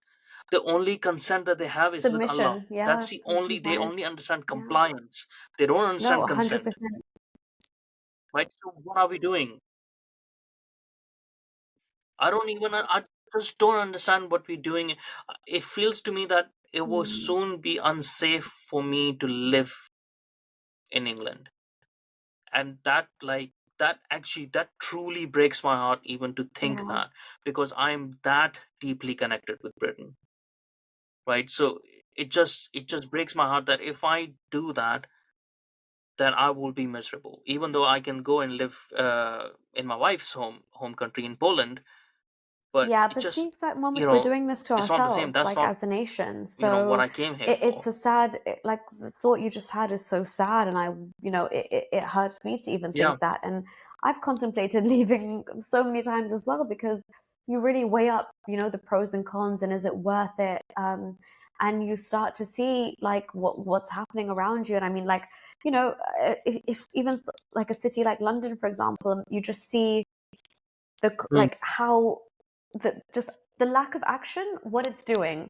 And yet it's a slow change, but if you come back in 4 or 5 years, you can just see that that area you once used to walk through, absolutely no issues whatsoever, now you'd be scared or you'd feel very uncomfortable. And again, the way that the vote bank is, like certain Muslims just vote en masse, and then that's controlling the voting bank. And like I said, even with general issues in society, we need to start addressing these because, again, in one of our trainings for domestic abuse, when we're dealing with the perpetrators and why they're doing what they're doing, a lot of those questions involve, especially when they've come from areas where they're fleeing like war or things like that. We ask them in general, like, what is it about your culture Mm. that you like, and what do you think clashes with British values or British culture? And apparently, when you start to unpack the answers of a lot of these young men who are committing, this crime and acting like out in violence and abusing their partners and families, they fundamentally answer Mm. that they think British values are not superior or not better. Sharia, or their country that they run away from, is the better value system. And not only is one better than the other, but they do not respect it.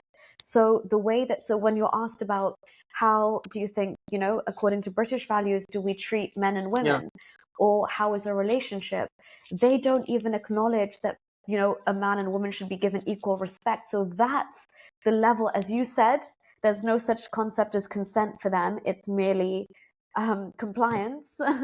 So But the thing is, yeah, like, we say, oh, so do you think like that?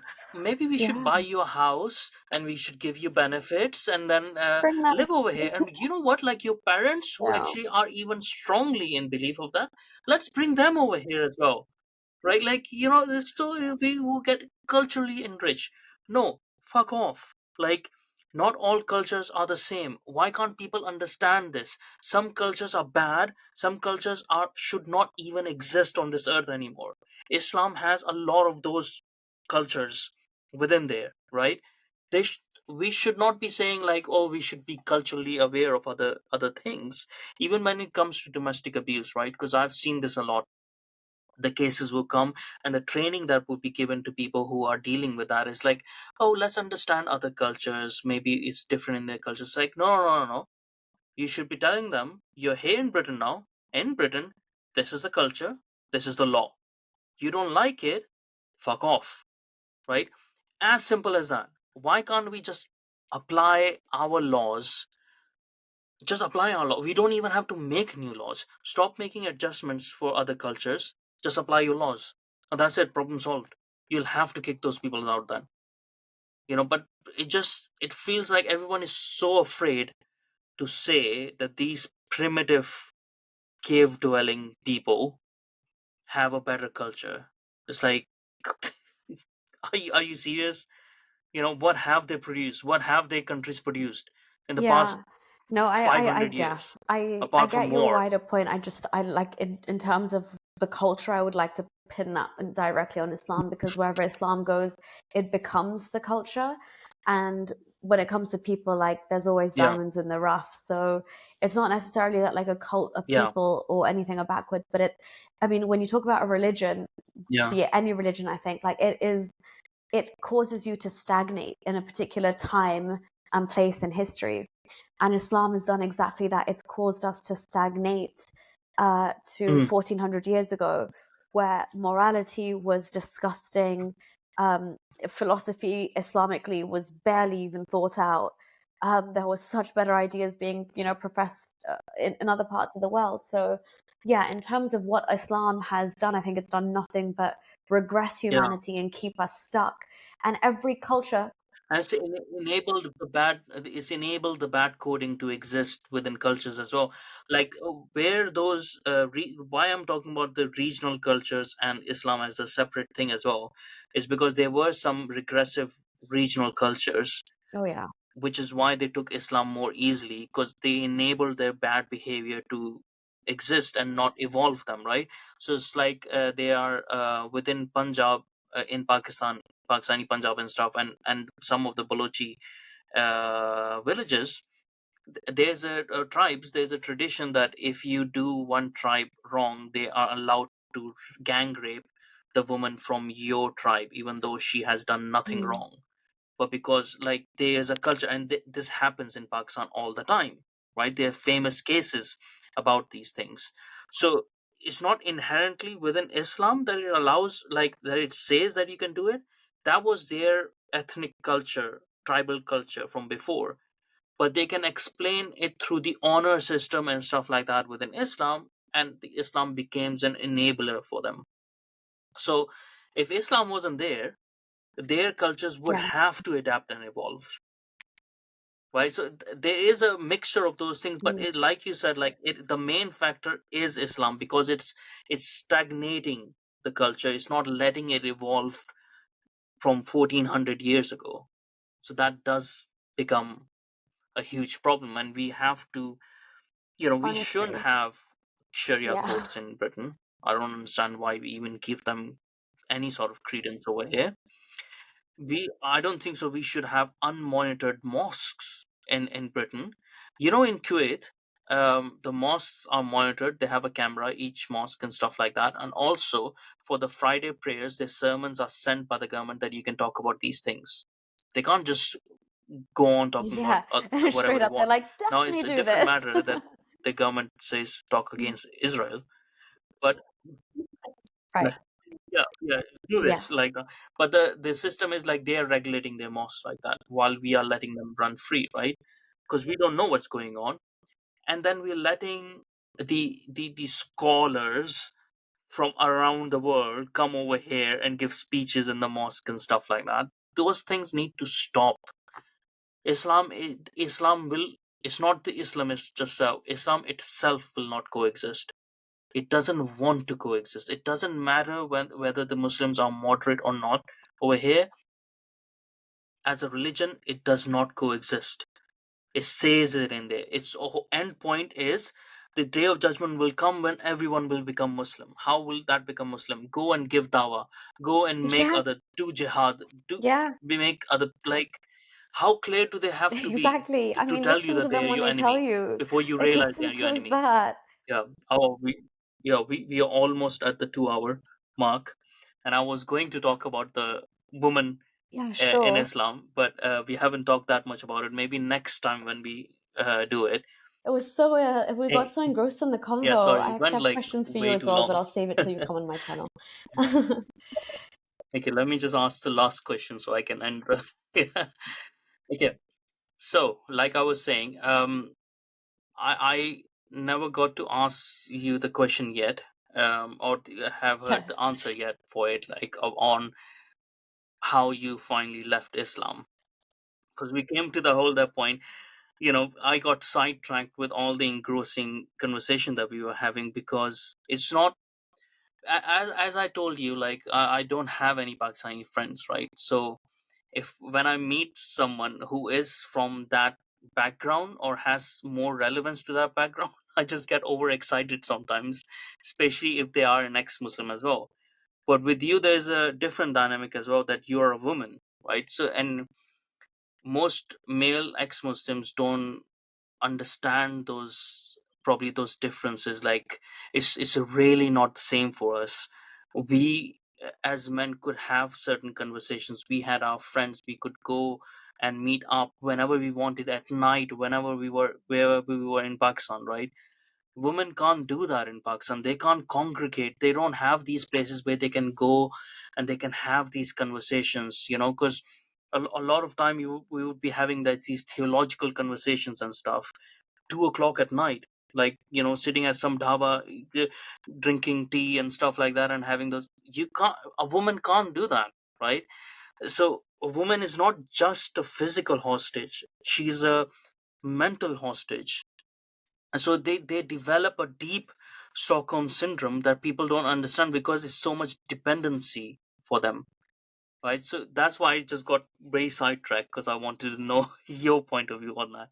But I really want to know, what was it after reading Surah Nisa, because it's an amazing surah, especially for women. Okay, and I got my head right. I just Googled Da Zawjiyah, this Sharia law that was put on me. And I started reading the legal reports that came from Egypt and Tunisia about this discussion. And they kept referring to the Quran. And so I thought, okay, let me go back to the source of this very law. It seems a bit unjust. It seems heavily patriarchal. It seems entirely morally abhorrent. It seems contrary to my human rights. But Allah could never do that, right? Allah could never say such a thing. So I was like, okay, for the first time, I'm not going to read this Quran in, you know, Arabic just for getting, through it. When you have to, what you have to do as a teenager in Pakistan, they actually celebrate it with a Ameen or whatever you get when you pass that you've read the Quran. Yeah, I think so. I was 7 or 8 Oh wow, you fast tracked everything. when I. Yeah, damn. But also Yeah, your curious mind was yeah, fast tracked to her and the Ayatul Kursi yeah. translation. But that's nothing for me to get gauged the darkness. And again, I was Hmm. like 8, 9 at this Yeah, point before I left to Saudi. So I hadn't paid no, that much attention as a yeah, 9-year-old is not going to be that keen. But yeah. to read all of that. But it's good, like, because you don't have to do that at a young age or whatever. It's better to do these things when you have a formative mind at between the age of 18 and 24. Well, that's the best time to leave Islam as well, because you understand then why you're leaving Islam. Because I've seen a lot of like younger teenagers or stuff, they leave Islam, but they're just doing it because, oh, it's just God, like I don't want. It's like, Yeah. no, you have to have concrete reason why you, because this is an age old philosophy. The theology is an age old question about whether there is a God or not.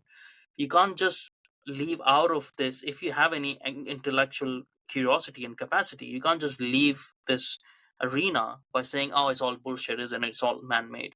It's like there's a lot more deeper things within it, so you have to really understand why you're leaving it, so you never return to it, Yeah, and I find if and you then do leave it, you understand why it's yeah, for corrosive, so sure. you And I can feel like if you do communicate that leave to it other kind of on a people. whim or because it's So it's cool to good you did reject that that at at that that age. point, you're more likely to go back to it, because you've never really cemented your Mm, worldview or what the reasons were. But yeah, if you ask somebody like me to yeah, go back to it, I either have to have like a concussion yeah. or yeah, be heavily drug induced, and One of the other reasons on my those 10 reasons, I'll send it to you because I want to know your views on that as well. I'll send you the link later. Yeah. One of the reasons was Muhammad marrying a child, right? So it, the, it was a sticking point, obviously, for me at the age of 16. It was like, why am I more moral than my prophet? Right? So why am I more principled than my own prophet, who's supposed to be the example, right? Those are the things that like really perturbed me. Like there's something wrong. So I did go on a journey and stuff, on reading and stuff, because I thought like maybe they're portraying the prophet wrong. Maybe they are doing this on purpose. Maybe the people, caliphs afterwards, they wanted control or whatever, right?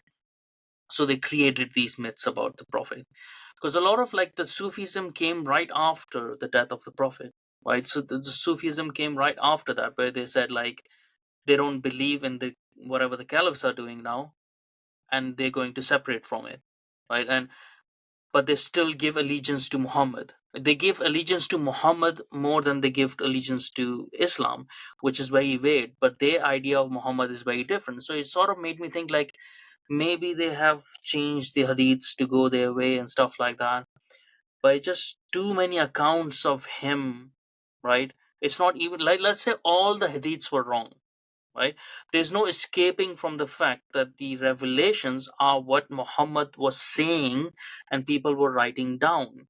And then one of other reasons is when I figured out in around that age as well, 15, 16, 17, is that Quran was written after the death of the prophet, and it's not in chronological order, right? So and when you read it, and that's when I started reading it in chronological order and started reading the events that happened before a surah was revealed, that's when you get to know the very devious nature of the prophet.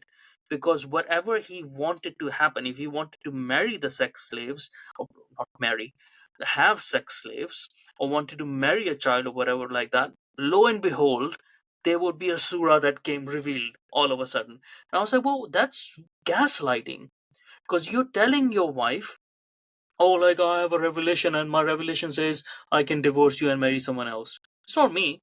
I'm just a mouthpiece. It's not me, it's God saying it. It's like, wow, if I was a woman, I would have poisoned him as well, as I'm pretty sure Aisha did it in the end. I do believe that Aisha, poisoned him in the end.